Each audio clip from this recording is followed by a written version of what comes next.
മോളെ, നിന്റെ അമ്മായിച്ചനും നിന്റെ ഭർത്താവും എങ്ങനെയുണ്ട് എന്ന് കൂട്ടുകാർ ചോദിച്ചു കഴിഞ്ഞപ്പോഴേക്കും അവൾക്ക് അത്ഭുതം തോന്നി. അമ്മായിച്ചനും ഭർത്താവും എങ്ങനെയുണ്ടെന്നോ? അതെന്താടി നീ അങ്ങനെ ചോദിച്ചത്? ഓ അല്ല, ഞാനങ്ങ് ചോദിച്ചതാ. രണ്ട് ആണുങ്ങളുടെ ഐഡിയ അല്ല, രണ്ട് പെണ്ണുങ്ങളുടെ ഐഡിയ എന്ന് നമുക്ക് എപ്പോഴും അറിയാം. എന്തായാലും നമുക്കിന്ന് ഷിംനയുടെ മേലേക്ക് കിടക്കാം. മാഡം, എൻ്റെ പേര് ഷിംന, യഥാർത്ഥ പേരല്ല കേട്ടോ. എൻ്റെ വിവാഹം കഴിഞ്ഞിട്ട് ഏതാനും വർഷങ്ങളായി, കുട്ടികളില്ല. അന്ന് ഞാൻ ഒരു സ്ഥാപനത്തിൽ ജോലി ചെയ്തുകൊണ്ടിരിക്കുകയായിരുന്നു. ഒരു വർഷം ജോലിക്ക് പോകണം കല്യാണം കഴിഞ്ഞെന്ന് ഞാൻ ഹസ്ബൻഡിനോട് പറഞ്ഞു. അത് അദ്ദേഹം സമ്മതിക്കുകയും ചെയ്തു. അത് കഴിഞ്ഞതിൽ പിന്നെ ഞാൻ അമ്മായിച്ചനെയും അമ്മായിമ്മയൊക്കെ നോക്കി വീട്ടിൽ ഇരിക്കുകയാണ്. അവരെ നോക്കിയിട്ട് ഇരിക്കേണ്ട വല്ല കാര്യമുണ്ടെന്ന് ചോദിച്ചു കഴിഞ്ഞാൽ അങ്ങനൊന്നുമില്ല. അവർ രണ്ടുപേരും ചെറുപ്പക്കാരാണ്. പക്ഷെ എന്നാലും ചുമ്മാ അവരുടെ കൂടെ ഞാനിങ്ങനെ ജീവിച്ചു പോകുന്നു എന്ന് മാത്രമേ ഉള്ളൂ. ഹസ്ബൻഡ് ഒരു വർഷം അല്ലെങ്കിൽ ഒരു വർഷം ആകാറാകുമ്പോഴേക്കും വരും. ഏകദേശം 45 ദിവസം നിൽക്കും, പോകും. അങ്ങനെ ഇപ്പോൾ 2-3 വട്ടം വന്നു മാഡം. വിശേഷമൊന്നും ഉണ്ടായില്ല.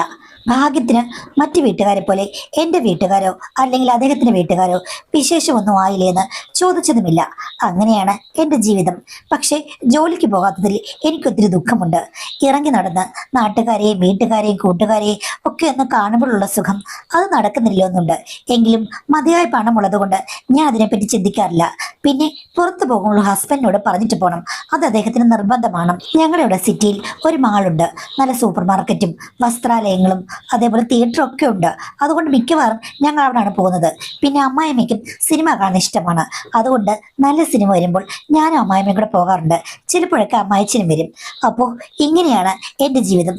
ഒരു വട്ടം ഞാൻ മാളിൽ തനിയെ പോയി കഴിഞ്ഞപ്പോഴേക്കും എൻ്റെ പഴയൊരു കൂട്ടുകാരെ കണ്ടു. ഞങ്ങളൊന്നിച്ച് ഡിഗ്രിക്കും PGക്കും പഠിച്ചതാണ്. അതുകൊണ്ട് നല്ല അടുപ്പമുണ്ട്. പക്ഷേ കുറെ നാളായിട്ട് അങ്ങനെ വലിയ കോണ്ടാക്റ്റ് ഒന്നുമില്ല. കാര്യം, വേറെ എനിക്ക് ഫേവററ്റ് ആയിട്ടുള്ള ചില ഫ്രണ്ട്സ് ഉണ്ടായിരുന്നു. ഇവൾ അത്ര ഫേവററ്റ് ഒന്നും ആയിരുന്നില്ല. ഞാനും അവൾക്ക് അത്ര ഫേവററ്റ് അല്ല. എന്നാലും ഇപ്പൊ കണ്ടു കഴിഞ്ഞപ്പോഴേക്കും അവൾ വാതോരാതെ സംസാരിച്ചു. അവളുടെ വിവാഹം കഴിഞ്ഞു, ഒരു കുട്ടിയുമുണ്ട്. ഹസ്ബൻഡിന് കേരള അതിർത്തിയിലുള്ള തമിഴ്നാട് ഭാഗത്താണ് ജോലി. നല്ലൊരു പൊസിഷനാണ്. അദ്ദേഹം ഇടയ്ക്കിടയ്ക്ക് വരികയുള്ളൂ. അവൾ ടൗണിലാണ് താമസിക്കുന്നത്, ഒരു വീട് വാടകയ്ക്കെടുത്ത്. കൂട്ടിന് ആരുണ്ടെന്ന് ചോദിച്ചപ്പോഴേക്കും കുഞ്ഞിനെ ഇപ്പോൾ എൻ്റെ അമ്മയോ അമ്മായിമ്മയോ അമ്മായിച്ചനോ ഒക്കെ വന്ന് നോക്കും. എൻ്റെ അച്ഛൻ മരിച്ചു പോയെന്ന് നിനക്കറിയാമല്ലോ നേരത്തെ. പിന്നെ ഇപ്പൊ ഞാൻ ഒരു കോഴ്സ് പഠിക്കുന്നുണ്ട്. ഇപ്പൊ എൻ്റെ അമ്മയാണ് വീട്ടിലുള്ളത്, അമ്മ നോക്കിക്കോളും കുട്ടി എന്ന് പറഞ്ഞു. അപ്പോ അവൾ ഇപ്പോഴും നല്ല റിലാക്സ് ആയിട്ട് നടക്കുന്നത്. എന്നിട്ട് അവൾ എന്നോട് വിശേഷം ചോദിച്ചു കഴിഞ്ഞപ്പോഴേക്കും ചോദിക്കുകയാണ്, അല്ല നിന്റെ അമ്മായിച്ചിന്റെ ഭർത്താവ് ഒക്കെ എങ്ങനെയുണ്ട് എന്ന്. ഞാൻ ചോദിച്ചു, അതെന്താ നീ അങ്ങനെ ചോദിച്ചത്, അമ്മായിച്ചിന്റെ ഭർത്താവ് എങ്ങനെയുണ്ടെന്ന്? അത് പിന്നെ ഞാനങ്ങ് ഒരു ഫ്ലോയിൽ ചോദിച്ചു പോയതാണ്. എൻ്റെ അമ്മായിച്ചിനില്ലേ, ഹസ്ബൻഡ് പോയി കഴിഞ്ഞാൽ എനിക്ക് വലിയ ഉപകാരമാ. ഹസ്ബൻഡ് ഇവിടെ ഇല്ലാത്തതിന്റെ ബുദ്ധിമുട്ട് ഞാൻ ഇന്നുവരെ അറിഞ്ഞിട്ടില്ല. എന്താവശ്യത്തിന് അദ്ദേഹത്തെ വിളിച്ചാൽ മതി, ഓടി വരും. ഞാൻ വെറുതെ അവളെ കളിയാക്കാൻ വേണ്ടി പറഞ്ഞു. അച്ഛന്റെ സ്ഥാനത്ത് അമ്മായിച്ചിനെ കിട്ടിയെന്ന് പറയാതെ ഭർത്താവിന്റെ സ്ഥാനത്ത് അമ്മായിച്ചിനെ കിട്ടി എന്ന് പറയുന്ന പോലെ ഉണ്ടല്ലോടിന്ന്. അത് കേട്ട് കഴിഞ്ഞപ്പോഴേക്കും അവൾ എന്നെ ഒന്ന് തുറച്ചു നോക്കി. നിനക്ക് അങ്ങനെ തോന്നിയോ? ഞാൻ പറഞ്ഞു, തോന്നി. അങ്ങനെയാണെങ്കിൽ അങ്ങനെ ഉപകാരം ഉണ്ടെന്ന് വെച്ചോളൂ എന്ന് പറഞ്ഞ് അവൾ ചിരിച്ചു. നീ എന്താ പറഞ്ഞത് എന്ന് വെച്ചപ്പോഴേക്കും അവൾ പറഞ്ഞു, ഞാൻ തമാശ പറഞ്ഞതാണെന്നും. എന്തായാലും അന്ന് ഞങ്ങൾ നമ്പരൊക്കെ വാങ്ങിച്ചിട്ടാണ് പിരിഞ്ഞത്. പിന്നെ അങ്ങോട്ടും ഇങ്ങോട്ടും വിളിക്കാൻ തുടങ്ങി. എൻ്റെ കാര്യങ്ങൾ പറയും, അവൾ പഠിക്കുന്ന കോഴ്സിന്റെ കാര്യങ്ങൾ പറയും. വീട്ടിൽ കുത്തിയിരിക്കരുത്, ജോലിക്ക് പോകൂ, ഭർത്താവ് പറയുന്നത് കേട്ട് നിൽക്കണ്ട എന്നൊക്കെ പറയും. പക്ഷേ എനിക്കാണെങ്കിൽ അവളെ പോലെ അല്ലല്ലോ. അവിടെ അത്ര തൻ്റെ ഇടം എനിക്കില്ല. അതുകൊണ്ട് അവൾ പറയുന്ന പല കഥകളും കേട്ട് ഞാൻ ഇങ്ങനെ ചിരിക്കും, അല്ലാതെ എന്താ ചെയ്യുക. ഒരു ദിവസം അവൾ ഇവിടേക്ക് വന്നു. എൻ്റെ അമ്മായിച്ചനെയും അമ്മായിമ്മയൊക്കെ പരിചയപ്പെട്ടു. അമ്മായിച്ചനോടാണെങ്കിൽ ഭയങ്കര കഥ പറച്ചിൽ. പോയി കഴിഞ്ഞപ്പോഴേക്കും അമ്മായിച്ചൻ പറഞ്ഞു, ആഹാ നല്ലൊരു സ്മാർട്ട് കൊച്ചാണ്, വിവാഹം കഴിച്ചതാണെന്നും ഒരു കുട്ടിയുടെ അമ്മയാണെന്നും പറയുകയില്ലെന്ന്. ഇവളുടെ കൊഞ്ചലും കൊഴച്ചിലും കണ്ട് എൻ്റെ അമ്മായിച്ചനെ എന്തെങ്കിലും ഇളക്കം ബാധിച്ചിട്ടുണ്ടോയെന്ന് എനിക്ക് ആദ്യമായി സംശയം തോന്നി. സാധാരണ അങ്ങനല്ല, വളരെ മാന്യമായി പോകുന്ന നല്ലൊരു ജെന്റിൽമാനാണ് എൻ്റെ അമ്മായിച്ചൻ. പക്ഷേ സുന്ദരിയായ സ്ത്രീകൾ വന്ന് കൊഞ്ചി കുഴഞ്ഞാൽ ഏത് പുരുഷന്റെ മനസ്സിൽ മനംമാറ്റമുണ്ടാകുമെന്ന് എനിക്കപ്പോൾ തോന്നിപ്പോയി. എങ്കിലും ഞാൻ ഒന്നും പറഞ്ഞില്ല. അത് കഴിഞ്ഞ ശേഷം അവൾ എന്നെ വീട്ടിലേക്ക് ക്ഷണിച്ചു. ഇന്ന് ആരാടി നിന്റെ കൂടെ ഉള്ളത്? അമ്മായിച്ചനാണോ, നിന്റെ അമ്മയാണോ, അമ്മായിമ്മയാണോ? വൈകുന്നേരം ആരെങ്കിലും വരുമായിരിക്കൂടി, നീ ഇങ്ങോട്ട് വന്നേ എന്ന് പറഞ്ഞു. അങ്ങനെ ഞാൻ അവളുടെ വീട് തിരക്കി പിടിച്ചു പോയി. എന്തായാലും അവിടെ ചെന്ന് കഴിഞ്ഞപ്പോഴേക്കും അവൾ എനിക്ക് വേണ്ടി നല്ലൊരു ഉച്ചയൂണ് തയ്യാറാക്കി വെച്ചിരുന്നു. ഞങ്ങൾ ഉച്ചയൂണ് കഴിച്ചുകൊണ്ടിരുന്നപ്പോഴാണ് അവളുടെ അമ്മായിച്ചൻ കയറി വന്നത്. പക്ഷേ ഞാൻ വിചാരിച്ചത് അത് ഏതോ ഒരു നല്ല ചേട്ടൻ, അവളുടെ റിലേറ്റീവ് മറ്റോ ആയിരിക്കും, അമ്മായിച്ചനാണെന്ന് ഞാൻ സ്വപ്നേബി വിചാരിച്ചില്ല. വന്നു കഴിഞ്ഞപ്പോഴാണ് എനിക്ക് മനസ്സിലായത് ഇവളുടെ അമ്മായിച്ചനാണെന്ന്. അങ്ങനെ കണ്ട് ഞാൻ ശരിക്കും അത്ഭുതപ്പെട്ടു പോയി. ഒരു സൂപ്പർ സ്റ്റാർ ലുക്കുള്ള മനുഷ്യൻ. ചുമ്മാതല്ല, അമ്മായിച്ചനെ കുറിച്ച് പറഞ്ഞു കഴിഞ്ഞപ്പോഴേക്കും അവളുടെ കണ്ണിൽ ഒരു തിളക്കം കണ്ടത്. അതുമാത്രമല്ല, അവളുടെ ഭർത്താവിന്റെ ഫോട്ടോ അവിടെ എല്ലാം ഉണ്ട്. അങ്ങനെ കണ്ടു കഴിഞ്ഞാൽ ഇങ്ങയുടെ 10% സൗന്ദര്യമില്ല. ചുമ്മാതല്ല എന്ന് ഞാൻ വിചാരിച്ചു. പുള്ളി എന്നോട് വളരെ സ്നേഹത്തിലും സൗഹൃദത്തിലുമാണ് സംസാരിച്ചത്. എൻ്റെ അമ്മായിച്ചനേക്കാൾ മാന്യനാണ്. അതേപോലെ മൃദു സ്വഭാവമുള്ളൊരു മനുഷ്യനാണ്. സ്വർണത്തിന് സുഗന്ധം വന്നതുപോലെ എന്ന് ഞാൻ ഓർത്തു. അവസാനം പുള്ളിയുടെ ഡയലോഗ് പറഞ്ഞു, ആഹ് മോളെ, നിനക്ക് ഇത്രയും സുന്ദരികളായ കൂട്ടുകാരികളൊക്കെ ഉണ്ടായിരുന്നോന്ന്. എന്നെ ഒന്ന് പുകഴ്ത്താനായി പറഞ്ഞതാണെങ്കിലും എനിക്കത് നന്നായി ഇഷ്ടപ്പെട്ടു. പക്ഷേ എൻ്റെ അമ്മായിച്ചനെ കണ്ടു കഴിഞ്ഞപ്പോഴേക്കും അവളെ പുകഴ്ത്തി പറഞ്ഞല്ലോ. അപ്പൊ ഈ ആണുങ്ങളെല്ലാം സ്വഭാവം ഒന്നാണോ എന്നും എനിക്കൊരു സംശയം തോന്നി. പക്ഷേ തിരിച്ചു വന്നപ്പോഴും എൻ്റെ മനസ്സിൽ അങ്ങനെ സൗന്ദര്യം നിറഞ്ഞു നിന്നു. അല്ലെങ്കിൽ ഒരു 10, 40, 45, 50 വയസ്സൊക്കെ ആകുന്ന നല്ല സൗന്ദര്യമുള്ള ആണുങ്ങളോട്, ഒരു കട്ട ആണുങ്ങളോട് ചെറുപ്പക്കാരായ പെൺപിള്ളേർക്ക് നല്ല താല്പര്യമായിരിക്കും. ആ താല്പര്യം എനിക്കുണ്ടെന്ന് തോന്നിപ്പോയി. ഇത്രയും കാലം എൻ്റെ അമ്മായിച്ചൻ്റെ സ്വഭാവത്തെക്കുറിച്ചോ അല്ലെങ്കിൽ അങ്ങനെയുടെ മറ്റെന്തെങ്കിലും കാര്യത്തെപ്പറ്റി ഞാൻ ചിന്തിച്ചിട്ടേ ഇല്ല. പക്ഷേ ഇപ്പോൾ ഞാൻ താരതമ്യം ചെയ്യാൻ തുടങ്ങി. ഇവൾ സ്വന്തം അമ്മായിച്ചനെ ഓർത്ത് ഇളകുന്നു. എനിക്കും ഇളകാമോ? വേണ്ട, അനാവശ്യ ചിന്തകളൊക്കെ എൻ്റെ മനസ്സിലേക്ക് കയറി വരുവാണ്. വേണ്ട വേണ്ട എന്ന് പറഞ്ഞ് ഞാൻ തടുത്തു. കുറച്ചു ദിവസം കഴിഞ്ഞപ്പോൾ എൻ്റെ അമ്മ വിളിച്ചു. എന്നിട്ട് വലിയ കരച്ചിൽ ഫോണിൽ കൂടെ. ഞാൻ ചോദിച്ചു, എന്താ അമ്മേ, എന്ത് പറ്റിയെന്ന്. അമ്മ പറഞ്ഞു, മോളെ നീ അത്യാവശ്യമായിട്ട് ഇങ്ങോട്ട് വരണമെന്ന്. ഞാൻ വീട്ടിൽ ചെന്നു കഴിഞ്ഞപ്പോഴേക്കും അമ്മ പറഞ്ഞു, അമ്മയുടെ ഒരു സുഹൃത്തുണ്ട്, അവരെ വിശ്വസിച്ച് കുറച്ച് പൈസ അമ്മ കടം വാങ്ങിക്കൊടുത്തു. എന്ന് വെച്ചാൽ 2 ലക്ഷം രൂപ. പക്ഷേ അവരുടെ കയ്യിൽ നിന്നും അത് ഒരു തട്ടിപ്പിന് വിധേയമായി പോയി. അവർക്ക് ഇപ്പോൾ തിരിച്ചു കൊടുക്കാൻ കഴിയുന്നില്ല. വലിയ പ്രശ്നമായിരിക്കുകയാണ്. അമ്മ കരഞ്ഞുകൊണ്ടാണ് പറഞ്ഞത്. സാധാരണ അമ്മയ്ക്ക് ഇത്തരം അബദ്ധങ്ങളൊന്നും ഉണ്ടാകുന്നതല്ല. അമ്മേ, ഞാൻ എന്ത് ചെയ്യണമെന്ന് ചോദിച്ചു കഴിഞ്ഞപ്പോഴേക്കും അമ്മ പറഞ്ഞു, 2 ലക്ഷം രൂപ പെട്ടെന്ന് മറിക്കാനില്ല. മോൾ ഒരു കാര്യം ചെയ്യേ, മോളുടെ കുറച്ച് സ്വർണ്ണാഭരണങ്ങളുണ്ടല്ലോ, അതിങ്ങോട്ട് താ. പണയം വെച്ചിട്ട് അമ്മ ഇത് മാനേജ് ചെയ്യാം. അത് കഴിഞ്ഞ് പിന്നെ പതുക്കെ തിരിച്ചു തരാമെന്ന് പറഞ്ഞു. ശരി അമ്മയെന്ന് ഞാൻ പറഞ്ഞു. ഹസ്ബൻഡിനോട് കാര്യം പറഞ്ഞു കഴിഞ്ഞപ്പോഴേക്കും ഹസ്ബൻഡ് എന്നോട് തട്ടിക്കേറി, നിന്റെ അമ്മയ്ക്ക് ഇത്രയും പ്രായമായില്ലേ, ഭർത്താവില്ലാതെ അവർ കുറച്ചൊക്കെ ബുദ്ധി പഠിച്ചില്ലേ എന്നൊക്കെ ചോദിച്ചു. കൊടുക്കണ്ടെന്ന് പറഞ്ഞു. ഞാൻ പറഞ്ഞു, പറ്റില്ല, ഞാൻ കൊടുക്കും. അങ്ങനെയൊക്കെ തർക്കമായി. അങ്ങനെ ഞങ്ങൾ ഒന്ന് പിണങ്ങി. അമ്മയോട് ഞാൻ ഒന്നും പറഞ്ഞില്ല, ശരിയാക്കി തരാൻ തന്നെയാണ് പറഞ്ഞത്. പക്ഷെ അതിനിടയ്ക്കാണ് എൻ്റെ ഫ്രണ്ട് വിളിച്ചത്. അപ്പൊ അവളോട് ഞാൻ പറഞ്ഞു, എടി ഇങ്ങനൊരു പ്രശ്നമായിരിക്കുകയാണ്, പൈസയ്ക്ക് ഇനിയിപ്പോൾ സ്വർണ്ണം എടുത്ത് പണം വെക്കണം. ഭർത്താവ് അപ്പോൾ ദേ എന്നോട് വഴക്കുണ്ടാക്കുന്നു എന്ന് പറഞ്ഞപ്പോൾ അവള് പറഞ്ഞു, ആ അത്രയേ ഉള്ളൂ, നീ ഇങ്ങോട്ട് വാ. എൻ്റെ അമ്മായിച്ചൻ കുറച്ച് പണമൊക്കെ സമ്പാദ്യമുള്ള ആളാണ്. 2 ലക്ഷം രൂപയല്ലേ, നീ 1 വർഷം കഴിഞ്ഞ് കൊടുത്താൽ മതി, പുള്ളി നിനക്ക് തരും എന്ന് പറഞ്ഞു. 1 വർഷമാണോ? എങ്കിൽ ഭർത്താവിന്റെ കാശ് തന്നെ സേവ് ചെയ്തിട്ട് എനിക്ക് കൊടുക്കാൻ പറ്റും. കുറച്ച് മാറ്റി വെച്ചാൽ മതിയല്ലോ. അങ്ങനെ അവൾ അമ്മാച്ചനോട് പറഞ്ഞു. അവരുടെ വീട്ടിലേക്ക് എന്നെ ഒരു ദിവസം ക്ഷണിച്ചു. ഞാൻ പോയി അങ്കിളിനോട് വിശദമായി കാര്യങ്ങൾ പറഞ്ഞു. അപ്പൊ പുള്ളി പറഞ്ഞു, ഈ മാസം ഇപ്പൊ ജൂണാണ്, നീ ഒരു കാര്യം ചെയ്യ്, അടുത്ത ജൂണിൽ എനിക്ക് തരണം. അതാണ് നിനക്കുള്ള കരാർ. പലിശയൊന്നും എനിക്ക് വേണ്ട, പക്ഷേ മുതൽ കിട്ടണമെന്ന് പറഞ്ഞു. ഞാൻ പറഞ്ഞു, തരാം അങ്കിൾ, അപ്പോഴേക്ക് ഞാൻ എല്ലാം റെഡിയാക്കി തരാം. എനിക്ക് കോൺഫിഡൻസ് ഉണ്ടായിരുന്നു. അങ്ങനെ ഞാൻ ആ പൈസ വാങ്ങിക്കൊടുത്ത് അമ്മയുടെ ബാധ്യതകൾ തീർത്തു. എന്റെ മനസ്സിലുണ്ടായിരുന്നു, ഇനിയിപ്പോ ഭർത്താവ് അയക്കുന്ന പൈസയിൽ ഞാൻ കുറച്ച് മാറ്റിവെക്കണം. ഷോപ്പിംഗ് ഒക്കെ ഞാൻ കുറയ്ക്കണം. പിന്നെ എന്റെ ബാഗിൽ പൈസ കിടപ്പുണ്ട്, അതെടുത്തു കഴിഞ്ഞാൽ ഭർത്താവ് ചെക്ക് ചെയ്യും. വേണ്ട, റിസ്ക് എടുക്കണ്ട എന്ന് വിചാരിച്ച് മനസ്സിലെല്ലാം പ്ലാൻ ചെയ്തു. അവൾ എന്നെ ഇത്ര സഹായിച്ചതല്ലേ, അതുകൊണ്ട് ഞാൻ ഇടയ്ക്കിടയ്ക്ക് അവളുടെ വീട്ടിൽ പോകാൻ തുടങ്ങി. ചില ദിവസങ്ങളിലൊക്കെ അമ്മായിച്ചനെ കാണും. അദ്ദേഹത്തോട് എനിക്ക് നന്ദിയും കടപ്പാടുമുണ്ടല്ലോ. പുള്ളി ഒരു ദിവസം എന്റെ സാഹചര്യങ്ങളൊക്കെ അറിഞ്ഞു കഴിഞ്ഞപ്പോഴേക്ക് എന്നെ ഉപദേശിച്ചു, മോളെ, പണം നമ്മുടെ ബാങ്കിൽ കിടപ്പുണ്ടെന്ന് പറഞ്ഞാൽ അത് മറ്റുള്ളവർക്ക് ഉപകാരപ്പെടണം, അല്ലാതെ അതവളെ സേവ് ചെയ്തിട്ട് എന്താ കാര്യം. ഇപ്പൊ സ്വന്തം അമ്മയ്ക്ക് ഒരാവശ്യം വന്നിട്ട് ഭർത്താവ് അയച്ച പൈസയിൽ നിന്ന് 2 ലക്ഷം രൂപ എടുത്ത് കൊടുക്കാൻ പറ്റുന്നില്ല, സ്വർണം കൊടുക്കാൻ പറ്റുന്നില്ല. അതൊക്കെ ശരിക്കൊരു പ്രശ്നമല്ലെന്ന് ചോദിച്ചു. ഞാൻ പറഞ്ഞു, ശരിയാണ്, ശരിക്കും ജോലിക്ക് പോയി തുടങ്ങേണ്ടതായിരുന്നു എന്ന് പറഞ്ഞു. അതിന് പക്ഷെ ഹസ്ബൻഡ് സമ്മതിക്കുന്നുമില്ല. അപ്പൊ പുള്ളി പറഞ്ഞു, വരുമാനം ഉണ്ടാക്കണം മോളെ, ജോലിക്ക് പോകണം. പോകാൻ നടക്കാൻ തോന്നില്ല. ഇങ്ങനെയൊക്കെയാണ്. ഇനിയിപ്പൊ പുള്ളി തരുന്നതിൽ നിന്ന് എന്തെങ്കിലുമൊക്കെ സേവ് ചെയ്തിട്ട് ഞാൻ തിരിച്ചു തരാം, ഒരു പ്രശ്നവുമില്ല എന്ന് പറഞ്ഞു. പക്ഷേ അപ്പോഴും അങ്കിൾ എന്നോട് പറഞ്ഞത്, മോൾ അധ്വാനിക്കണം, പണം ഉണ്ടാക്കണം, സ്വന്തം ഒരു അക്കൗണ്ട് വേണം, അതിൽ സേവിങ്സ് വേണം, അതായിരിക്കണം നല്ലത്. ഇപ്പോൾ ഒരവസരം വന്നല്ലോ, അതിൽ നിന്നൊരു പാഠം പഠിക്കണം എന്ന് പറഞ്ഞു. ഞാൻ ശ്രമിക്കാം അങ്കിൾ, ഹസ്ബൻഡിനോട് പറയാം എന്നൊക്കെ പറഞ്ഞു. ഞാൻ അതിന് തലയാട്ടി. ഇത്തിരി കഴിഞ്ഞപ്പോഴേക്കും പുള്ളി പുറത്തു പോയി. ആ സമയത്ത് എന്നോട് എൻ്റെ കൂട്ടുകാർ പറഞ്ഞു, എടി എൻ്റെ അമ്മായിച്ചന് നിന്നെ അടിമുടി ഇഷ്ടപ്പെട്ടിട്ടുണ്ട്, അതുകൊണ്ടാണ് ഇങ്ങനെയൊക്കെ ഉപദേശിക്കുന്നത്. സത്യം പറഞ്ഞാൽ നിന്റെ 2 ലക്ഷം രൂപ നീ കൊടുക്കേണ്ടി വരില്ല, പക്ഷേ നീ ചെറിയൊരു മനസ്സ് വെക്കണം. എന്താ നീ ഉദ്ദേശിച്ചത് എന്ന് വെച്ചാൽ, അച്ഛന് ഈ കാര്യങ്ങളൊക്കെ എൻ്റെ ഹസ്ബൻഡിനെ പോലെയല്ല, നല്ല ഇൻട്രസ്റ്റ് ആണ്. അച്ഛന് ഇഷ്ടം പോലെ സമ്പാദ്യമുണ്ട്. അദ്ദേഹം മനസ്സ് വെച്ച് കഴിഞ്ഞാൽ എല്ലാം ഓക്കെ ആകും. നീ ഒന്ന് കണ്ണടച്ചാൽ മതി. എടി നീ നിന്റെ അമ്മാച്ചനെ കുറിച്ച് തന്നെയാണ് പറഞ്ഞത്, അതിനെന്താടി? മനുഷ്യർ ഭയങ്കരമായിട്ട് ബലം പിടിക്കരുത്. നമുക്ക് ആവശ്യമുണ്ടാകുമ്പോഴേക്കും നമ്മുടെ മനസ്സ് നമ്മൾ അയച്ചിടണം. പല കാര്യങ്ങളിലും നമ്മൾ വള്ളി പോലെ ചാഞ്ഞ് പടർന്നു കയറണം. അല്ലാതെ ഭയങ്കരമായിട്ട് സദാചാരവും പഴയ കാര്യങ്ങളും ഒന്നും കെട്ടിപ്പിടിച്ചോണ്ടിരിക്കരുത്. അത് ഒരു സ്ത്രീക്ക് നന്നല്ല. അങ്ങനെ പോയി കഴിഞ്ഞാൽ നമ്മുടെ ജീവിതം കുറച്ചുകൂടി ഇടുങ്ങിപ്പോകുകയുള്ളൂ. അപ്പോൾ എനിക്ക് ദേഷ്യം വന്നു. ഞാൻ പറഞ്ഞു, നിന്റെ അമ്മായിച്ചൻ തന്ന നിന്റെ കയ്യിൽ നല്ല സമ്പാദ്യം കാണുമല്ലോ എന്ന് ചോദിച്ചു കഴിഞ്ഞപ്പോഴേക്കും അവൾ പറഞ്ഞു, നീ ചൂടാവണ്ട, എൻ്റെ അമ്മായിച്ചൻ തന്നും അമ്മായിച്ചൻ സഹായിച്ചിട്ടും ഒക്കെ എനിക്ക് നല്ല സമ്പാദ്യമുണ്ട്. പക്ഷെ അത് നല്ലൊരു എമൗണ്ട് ഫിക്സഡ് ഇട്ടേക്കാണ്. 2 ലക്ഷം രൂപ നിനക്ക് തരാനില്ലായിരുന്നു, അല്ലെങ്കിൽ ഞാൻ തന്നെ തന്നേനെ എന്ന് പറഞ്ഞു. ഓഹോ, അപ്പൊ നിങ്ങൾ തമ്മിൽ നല്ല കമ്പനിയാണ്. ആ, അത് നിനക്ക് മനസ്സിലായില്ലേ? ഞാൻ പറയാതെ പറഞ്ഞല്ലോ, ഞങ്ങളെ കമ്പനിയല്ലേ മോളെ, ലിമിറ്റഡ് കമ്പനിയാണ്. എല്ലാം അങ്ങോട്ടും ഇങ്ങോട്ടും പറയും. എൻ്റെ ഹസ്ബൻഡിന് ഒന്നും അറിയില്ല. ഈ രഹസ്യം അറിഞ്ഞെന്ന് വെച്ചിട്ട് നീയും ഇതിനൊന്നും പ്രചാരം കൊടുക്കരുതേ, എൻ്റെ കഞ്ഞുകുടി മുട്ടിപ്പോകുമെന്ന് പറഞ്ഞു. നിനക്ക് എങ്ങനെയാണ് ഇതിന് സാധിക്കുന്നത്?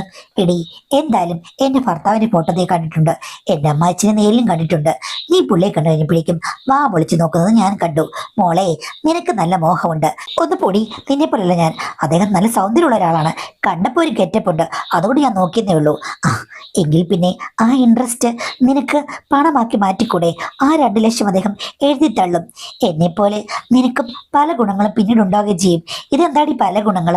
അപ്പോൾ അവൾ എന്നോട് പറഞ്ഞു, എൻ്റെ അമ്മായിച്ചന് ഒരു ലിമിറ്റഡ് കമ്പനിയാണെന്ന് നിന്നോട് ഞാൻ പറഞ്ഞല്ലോ. കല്യാണം കഴിഞ്ഞപ്പോഴേക്കും അദ്ദേഹത്തിന്റെ സൗന്ദര്യം കണ്ട് ഞാനും അത്ഭുതപ്പെട്ടു. പക്ഷേ ഏതൊരു പെണ്ണിനെയും പോലെ ഞാൻ മനസ്സ് മാറ്റി എൻ്റെ ഭർത്താവിൽ ശ്രദ്ധ കേന്ദ്രീകരിച്ചു. പക്ഷെ അതുകൊണ്ട് പ്രത്യേകിച്ച് ഒരു ഗുണവുമില്ല. ശ്രദ്ധ തെറ്റിപ്പോവുകയായിരുന്നു. ബുൾഡോസർ കൊണ്ടുവന്ന് മണ്ണ് മാറ്റുന്ന പ്രതീക്ഷിച്ചിടത്ത് കളമാന്തി കൊണ്ടുവന്ന് മണ്ണ് മാറ്റിക്കഴിഞ്ഞാൽ എന്തെങ്കിലും ഗുണമുണ്ടോ മോളെ എന്ന് ചോദിച്ചു. അങ്ങനെ ഞാൻ അഡ്ജസ്റ്റ് ചെയ്ത് ജീവിക്കുകയായിരുന്നു. അപ്പോഴാണ് അദ്ദേഹത്തിന്റെ പല ചുറ്റിക്കളികളും ഞാൻ കണ്ടുപിടിച്ചത്. പലപ്പോഴും വീഡിയോ കോള്, പല പെണ്ണുങ്ങളുമായിട്ടും സംസാരം, ഇങ്ങനെയൊക്കെ ആയി കഴിഞ്ഞപ്പോഴേക്കും എൻ്റെ മനസ്സ് പറയാൻ തുടങ്ങി, ഇദ്ദേഹം ടൈപ്പാണ്. അപ്പൊ പിന്നെ എന്തിനാണ് വെറുതെ ഞാൻ വെച്ച് താമസിക്കുന്നത് എന്നുള്ള രീതിയിലാണ് ഞാൻ കുറച്ചുകൂടിയൊക്കെ സൗഹൃദപരമായി സംസാരിക്കാൻ തുടങ്ങിയത്. എന്നെ അദ്ദേഹത്തിന് നോട്ടം കാണുമടി. പക്ഷെ ആദ്യമൊക്കെ അമ്മായിച്ചൻ എന്നുള്ള ഭാവത്തിൽ നിന്നു ഞാൻ കൂടുതൽ ഫ്രണ്ട്ലി ആയിട്ട് സംസാരിക്കാൻ തുടങ്ങി കഴിഞ്ഞപ്പോഴേക്കും മണിമണിയായിട്ട് പുള്ളി എല്ലാം തുറന്നു പറയാൻ തുടങ്ങി, പുള്ളിയുടെ ഇഷ്ടങ്ങളും മറ്റും. പിന്നെ ഞാൻ വെറുതെ വിടുമോ? ഇവിടെയാണെങ്കിൽ അമ്മായിയമ്മ അങ്ങോട്ടും ഇങ്ങോട്ടൊക്കെ പോകുന്ന സമയത്ത് ഞങ്ങൾ തന്നെയുള്ളൂ, ഹസ്ബൻഡ് ഇവിടെ ഇല്ല. ആ നിമിഷങ്ങളിൽ ഞാനും ഓർത്തു, ആ ഒരു മണ്ണുമാന്തി കപ്പൽ എനിക്കും ആവശ്യമുണ്ടെന്ന്. അങ്ങനെയാണ് മോളെ ഇവിടെ ഞാൻ ഒരു കൂടാരം അങ്ങ് തീർത്തത് എന്ന് പറഞ്ഞു. കൂടാരമോ? ശരി മോളെ, നിനക്ക് കൂടാരം എന്ന് പറഞ്ഞത് ഇഷ്ടപ്പെട്ടില്ല, അതുകൊണ്ട് ഞാനങ്ങ് മാറ്റാം, 25 നില ഫ്ലാറ്റ് അങ്ങനെ പറഞ്ഞാൽ മതിയോ എന്ന് ചോദിച്ചുമ്പോഴേക്കും ഞാൻ പൊട്ടിച്ചിരിച്ചു. എന്നിട്ട് എന്താടി? നല്ല രീതിയിൽ മുന്നോട്ട് പോയി. അദ്ദേഹം എനിക്ക് എക്സ്ട്രാ ഉള്ള എല്ലാ ആവശ്യങ്ങൾക്കും കാശ് തരും. ഇഷ്ടം പോലെ പൂത്ത കാശാണ്. ഇപ്പോഴും ബിസിനസ് ചെയ്യുന്നുണ്ട്, അറിയാമല്ലോ. പെൻഷൻ കാശും വേറെയുണ്ട്. ആഹാ, അത്രയ്ക്ക് റിച്ചാണോ? എന്തായാലും നിന്റെ വീട്ടിലെ അമ്മായച്ചനേക്കാളും നിന്റെ വീട്ടിലെ ആൾക്കാരെക്കാളും ഒക്കെ റിച്ചാണ് എൻ്റെ അമ്മായച്ചൻ. ഇഷ്ടം പോലെ കണത്താ ദൂരം സ്വത്തുണ്ട്. അത് തിരിച്ചറിഞ്ഞു കഴിഞ്ഞപ്പോഴേക്കും ഞാൻ ഒന്നുകൂടി സ്നേഹത്തിലായി. പക്ഷേ ഇടയ്ക്കിടയ്ക്ക് ഞാൻ പണം ആവശ്യപ്പെട്ട് കഴിഞ്ഞപ്പോഴേക്കും പുള്ളിക്ക് മനസ്സിലായി ഞാൻ ഉടായിപ്പാണെന്ന്. കയ്യിലിരിക്കുന്ന പൈസയൊക്കെ പോവും. അദ്ദേഹത്തിന് മറ്റ് പല രീതിയിലുമുള്ള ആക്ടിവിറ്റീസ് ഉണ്ടല്ലോ, അപ്പൊ അവർക്ക് പണം കൊടുക്കണ്ടേ? അതുകൊണ്ട് എന്നോട് പറഞ്ഞു, നിനക്ക് ഈടായിട്ട് പണം ഇത്തിരി കൂടുതൽ ആവശ്യമുണ്ട്, അത് എൻ്റെ കയ്യിൽ നിന്ന് കിട്ടും തോന്നില്ല, അതുകൊണ്ട് ഞാനൊരു കാര്യം ചെയ്യാം. എൻ്റെ സുഹൃത്തുക്കളൊക്കെ ഉണ്ട്, അവർക്ക് നിന്നെ കാണുമെന്ന് ആഗ്രഹം കാണുമായിരിക്കും. പിന്നെ നീ അതിൽ നിന്ന് ആളുകളെയൊക്കെ ഒന്ന് കാണൂ, അവരുമായി സൗഹൃദത്തിലാകൂ. അതിൽ നിന്നും നിനക്ക് നീ വിചാരിക്കാത്ത തരം ബെനിഫിറ്റ് ഉണ്ടാകുമെന്ന് പറഞ്ഞു. അത് കേട്ടപ്പോൾ ആദ്യം വേണ്ട, അമ്മായിച്ചനെ കളിയാക്കുകയായിരിക്കുമെന്നാണ് വിചാരിച്ചത്. പക്ഷെ അല്ല, അദ്ദേഹത്തിന് നല്ല പിടിപാടും ബന്ധങ്ങളും ഉണ്ടെന്ന് എനിക്ക് മനസ്സിലായി. അതിൽ കൂടി എനിക്ക് എൻ്റെ എന്റർടൈൻമെന്റ് നടക്കും, അതേപോലെ തന്നെ എൻ്റെ സമ്പാദ്യം നടക്കുന്നതായി കഴിഞ്ഞപ്പോഴേക്കും അമ്മായിച്ചൻ പറഞ്ഞ ആളുകളിൽ നിന്ന് ചില ആൾക്കാർക്ക് ഞാനിവിടെ ഉച്ചയൂണ് ഒരുക്കാൻ തുടങ്ങി. അതിൽ നിന്ന് എനിക്ക് നല്ലൊരു സമ്പാദ്യം ഇപ്പോഴും ഉണ്ട് മോളെ. അതിൽ 2 ലക്ഷം ഇല്ലാത്തതാണ് എനിക്ക് തരായിരുന്നത് കേട്ടോ, അത്രയേ ഉള്ളൂ. അതുകൊണ്ട് അദ്ദേഹത്തിന്റെ സഹായം എനിക്കുണ്ട്, സഹകരണം എനിക്കുണ്ട്. ഇപ്പൊ മനസ്സിലായല്ലോ എങ്ങനെയാ പോകുന്നതെന്ന്. അതുകൊണ്ട് നിനക്ക് താല്പര്യമുണ്ടെങ്കിൽ നീ ജോലിക്കൊന്നും പോകേണ്ട കാര്യമില്ല, അദ്ദേഹവുമായി നല്ല സൗഹൃദം പുലർത്തുക. അതുവഴി നിന്റെ 2 ലക്ഷം എഴുതി തള്ളിപ്പോകും. പിന്നെ അതല്ല, എക്സ്ട്രാ നിനക്ക് 2ന്റെ കൂടെ ഒരു 0 കൂടി ഇട്ട് സമ്പാദിക്കണമെങ്കിലും പുള്ളി സഹായിക്കും, ഒരു പ്രശ്നവുമില്ല. ചുരുക്കം പറഞ്ഞു കഴിഞ്ഞാൽ നിനക്ക് അത്തപ്പൂവെന്നുള്ളാം, തൃത്താപ്പൂവെന്നുള്ളാം. നിന്റെ ഭർത്താവ് എവിടെയോ കിടക്കുന്നു, അങ്ങേരുടെ കുറെ ലോയും ചട്ടങ്ങളുമൊക്കെ നീ എന്തിനാ മോളെ അനുഭവിക്കുന്നത്? നിനക്ക് സ്വതന്ത്രമായി നടക്കാൻ വേണ്ടിയിട്ട് എല്ലാം നിനക്കുണ്ടാകാം. ഏതെങ്കിലും രീതിയിൽ സഹിക്കാൻ പറ്റില്ലെന്ന് വന്നു കഴിഞ്ഞാൽ നിനക്ക് ആ വീട്ടിൽ നിന്ന് ഇറങ്ങാം. കുട്ടികളില്ലല്ലോ ഇതുവരെ, നിനക്ക് സ്വതന്ത്രമായി ജീവിക്കാനുള്ള പണം കിട്ടുകയും ചെയ്യും. ഒന്ന് ആലോചിച്ച് നോക്കടി. ഇതെല്ലാം നമുക്ക് സേഫായിട്ട് ആർക്ക് സംശയമില്ലാത്ത രീതിയിൽ ഈ വീട്ടിൽ വെച്ച് എൻ്റെ അമ്മായിച്ചൻ്റെ എല്ലാ സഹകരണങ്ങളോടും കൂടി നടക്കും. അപ്പൊ പിന്നെന്താ റിസ്ക്? ഒന്ന് ആലോചിക്കൂ. പക്ഷെ ഒരു കാര്യമുണ്ട്, അദ്ദേഹത്തോട് നീ സ്നേഹവും വിശ്വസ്തതയും കൂറും പുലർത്തണം. അതായിരിക്കണം നിന്റെ ആദ്യത്തെ ലക്ഷ്യം എന്ന് പറഞ്ഞപ്പോൾ ഞാൻ ഒന്നും മിണ്ടിയില്ല. പക്ഷേ പിന്നീട് കാര്യങ്ങൾ ഞാൻ മനസ്സിലിട്ട് അപഗ്രഥിച്ചു. അങ്ങനെയായപ്പോൾ എനിക്കൊരു തോന്നലുണ്ടായി, വെറുതെ എന്തിനാണ് ഞാൻ ഇങ്ങനെ ജീവിച്ചു പോകുന്നത്? അവളുടെ അമ്മായിച്ചനെ കണ്ടു കഴിഞ്ഞപ്പോഴേക്കും എനിക്ക് തോന്നിയത് വെറും ഒരു അട്രാക്ഷനായിരുന്നു, ഒരിക്കലുമല്ല. അദ്ദേഹം ഇത്രയും അണ്ടർസ്റ്റാൻഡിങ് ഉള്ള ഒരാളാണെങ്കിൽ ആ അണ്ടർസ്റ്റാൻഡിങ്ങിന് ഊഞ്ഞാലിൽ എനിക്കൊന്നാടിയിൽ എന്താ കുഴപ്പം എന്ന് ഞാൻ മനസ്സിൽ വിചാരിച്ചു. അങ്ങനെയാണ് അവളോട് ഞാൻ എസ് പറഞ്ഞത്. ഞാനാണെങ്കിൽ അദ്ദേഹത്തോട് ചെറിയ ഇഷ്ടമുള്ളത് കൊണ്ടാണ് ഇതിന് സമ്മതിക്കുന്നത് എന്ന് വെച്ച് നിന്നെ പോലെ പുള്ളിയുടെ ഫ്രണ്ട്സിനെ ഒന്നും എനിക്ക് കാണണ്ടെന്ന് പറഞ്ഞു. അപ്പോൾ അവൾ പറഞ്ഞു, വേണ്ട, നിനക്ക് പണം ആവശ്യമില്ലെങ്കിൽ കാണണ്ട എന്ന് പറഞ്ഞു. അങ്ങനെയാണ് മാഡം ഞാൻ ചില ദിവസങ്ങളൊക്കെ അങ്ങോട്ട് പോകാൻ തുടങ്ങിയത്. പിന്നെ ഹസ്ബൻഡ് ചിലപ്പോൾ വിളിക്കും, അവളുടെ വീട്ടിൽ പോകണമെന്ന് പറയും. അധികമായിട്ട് എന്തിനാ അവളുടെ വീട്ടിൽ പോകുന്നു ചോദിക്കുമ്പോഴേക്കും ഞാൻ പറയും, അവൾക്കൊരു കൂട്ട്, ഒരാശ്വാസം ഞാൻ ദേ കാണിക്കാം എന്ന് പറഞ്ഞ് വിളിക്കും. ആ സമയത്ത് അവളാണെങ്കിൽ എൻ്റെ ഭർത്താവിനോട് കൊഞ്ചും, യോ ചേട്ടാ എന്ത് ക്യൂട്ടാ കാണാൻ വേണ്ടിയിട്ട്, എങ്ങനെയുണ്ട് അവിടെ കാലാവസ്ഥ, എങ്ങനെ ഇത്രയും നല്ല സ്കിൻ കിട്ടിയത് എന്നൊക്കെ ചോദിക്കും. അങ്ങേരൊരു പൊട്ടന്, അതൊക്കെ കിട്ടി കഴിഞ്ഞപ്പോഴേക്കും അങ്ങേർക്ക് അവിടെ എല്ലാം ഊർന്നു പോയി കാണും.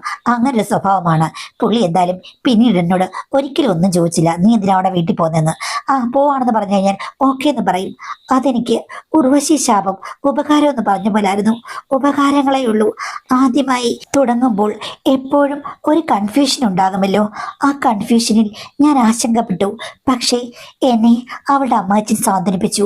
മോളൊന്നുകൊണ്ടും പേടിക്കേണ്ട കാര്യമില്ല, കാര്യം എനിക്ക് മോളെ അത്രയ്ക്ക് ഇഷ്ടമാണ്, ഞാൻ നിന്നെ ഒരു ദേവതയെ പോലെയാണ് കാണുന്നത് എന്ന് പറഞ്ഞ് സ്വർണ്ണ ഗോപുര നർത്തകീ ശില്പം, കണ്ണിന് സായോജ്യ നിൻരൂപം എന്ന് പറഞ്ഞ് അദ്ദേഹം അനന്തതയുടെ അഗാധതയിൽ പരീക്ഷണ നിരീക്ഷണങ്ങൾക്ക് വേണ്ടി എന്നെ ക്ഷണിച്ചു.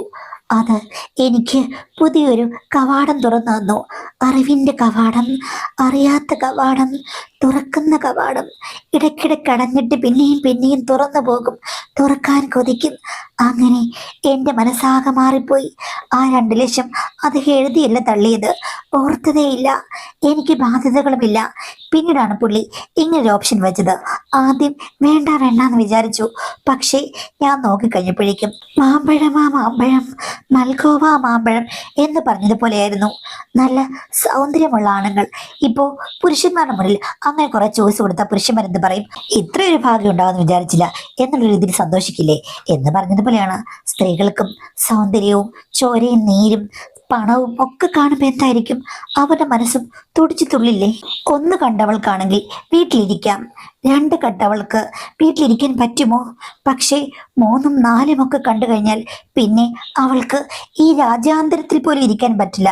അങ്ങനെയായിരിക്കും ജീവിതാനുഭവങ്ങളെന്ന് എനിക്ക് അതിൽ നിന്ന് മനസ്സിലായി. പക്ഷേ അതിൽ നിന്നെല്ലാം എനിക്ക് സ്വപ്നതുല്യമായ പല ഇഷ്ടങ്ങളും സാധിച്ചെടുക്കാൻ പറ്റി. പിന്നെ പണവും സമ്പാദിക്കാൻ പറ്റി. ഏതാനും മാസങ്ങൾ കൊണ്ട് തന്നെ എൻ്റെ കൂട്ടുകാരെ പറഞ്ഞ രീതിയിൽ തന്നെ എല്ലാം ഓക്കെ ആയി വന്നു. സ്വാതന്ത്ര്യം, സന്തോഷം എല്ലാം കൊണ്ട് കൊണ്ട് ഞാൻ സന്തോഷവതിയായിരിക്കുകയായിരുന്നു. അതിനിടയ്ക്കാണ് ആരും പ്രതീക്ഷിക്കാത്ത ഒരു സംഭവം നടന്നത്. അമ്മായിമ്മയും അമ്മായച്ചനും കൂടെ എങ്ങോ വെളിയിൽ പോയിരിക്കുകയായിരുന്നു. ഞാനാണെങ്കിലേ വീടിന്റെ പുറകുവശത്തുള്ള ഒരു സ്റ്റെപ്പിൽ ഇരുന്നിട്ട് വെറുതെ വീഡിയോ ഒക്കെ കാണുകയായിരുന്നു. ആ സമയത്താണ് അവിടെ അവളുടെ അമ്മായിച്ചൻ എന്നെ വിളിച്ചത്. പുള്ളി എന്നോട് ചോദിച്ചു, നീ എന്ന് വരുമെന്ന്. ഞാൻ പറഞ്ഞു, അടുത്ത ആഴ്ച വരാമെന്ന്. നീ അതിന് മുമ്പ് വരണം എന്നൊക്കെ പറഞ്ഞു.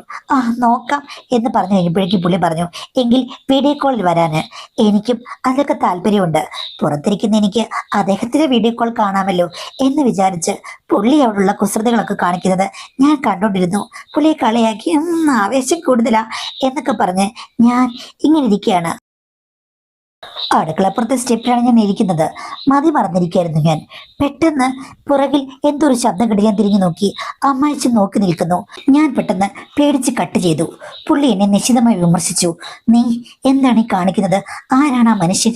ഞാൻ പറഞ്ഞു, അത് അപരിചിതരായിട്ടുള്ള ആൾക്കാരാണ്. ഇങ്ങനെ സോഷ്യൽ മീഡിയയിൽ നിന്ന് ഞാൻ കണ്ടതാണ്. നിനക്ക് എന്ത് പറ്റി? നിനക്ക് എന്താണ് കുഴപ്പം എന്നൊക്കെ ചോദിച്ചു. ആ സമയത്ത് എന്താ പറയാൻ പറ്റുക? അവളുടെ അമ്മായിച്ചാണെന്ന് പറയാൻ പറ്റില്ലല്ലോ. ഞാനാണെങ്കിൽ പൊട്ടിക്കരഞ്ഞു. എൻ്റെ ജീവിതം ഒട്ടും സാറ്റിസ്ഫൈഡ് അല്ല. അച്ഛൻ്റെ മകൻ, അത് എനിക്ക് എങ്ങനെ പറഞ്ഞ് മനസ്സിലാക്കേണ്ടെന്ന് അറിയില്ല. സംതൃപ്തി ഇല്ലാത്തൊരു ജീവിതമായതുകൊണ്ട് ഞാൻ ഇതിലൊക്കെ അങ്ങ് പെട്ടുപോയി അച്ഛാ. ഞാനിങ്ങനെ വീഡിയോ കോളൊക്കെ വിളിക്കുന്നത് മാത്രമേ ഉള്ളൂ, വേറൊന്നിനും ഞാൻ പോകാറില്ല. അച്ഛൻ എന്നെ വിശ്വസിക്കണം എന്ന് പറഞ്ഞു. പുള്ളി എന്നെ ഒത്തിരി വഴക്ക് പറയുകയും ഉപദേശിക്കുകയൊക്കെ ചെയ്തു. എന്നാലും ഇങ്ങനെയാണെന്ന് എനിക്കറിയില്ലായിരുന്നു. എൻ്റെ മകൻ ഇങ്ങനെയാണെന്ന് എനിക്ക് എങ്ങനെ അറിയാം മോളെ? നീ എന്നോട് പറയാനുള്ള സാഹചര്യം ഇല്ലെന്ന് എനിക്കറിയാം. എന്നാലും വഴി തെറ്റിപ്പോകരുത് എന്ന് പറഞ്ഞു. ഞാൻ അച്ഛൻ്റെ കൈ പിടിച്ച് പറഞ്ഞു, ഇനി അച്ഛനാണ് സത്യം, ഞാൻ ഇനി ആരെയും വിളിക്കില്ലെന്ന് പറഞ്ഞു. പിന്നെ അച്ഛൻ വന്നു കഴിഞ്ഞപ്പോഴേക്കും എന്തായാലും അവളുടെ അമ്മായിച്ചന് മുഖമൊന്നുമില്ലായിരുന്നു. അതുകൊണ്ട് പ്രശ്നമില്ല, കാര്യം ആരാന്ന് തിരിച്ചറിയില്ലല്ലോ. എന്തായാലും ഞാൻ പിന്നീട് ഒത്തിരി വിദഗ്ധമായി സെന്റിമെന്റ്സ് പറഞ്ഞ് എല്ലാം ഒതുക്കി തീർത്തു. പക്ഷേ അത് കഴിഞ്ഞ് 3-4 ദിവസം കഴിഞ്ഞപ്പോഴേക്കും അമ്മായിച്ചൻ എൻ്റെ പുറകെ വരാൻ തുടങ്ങി.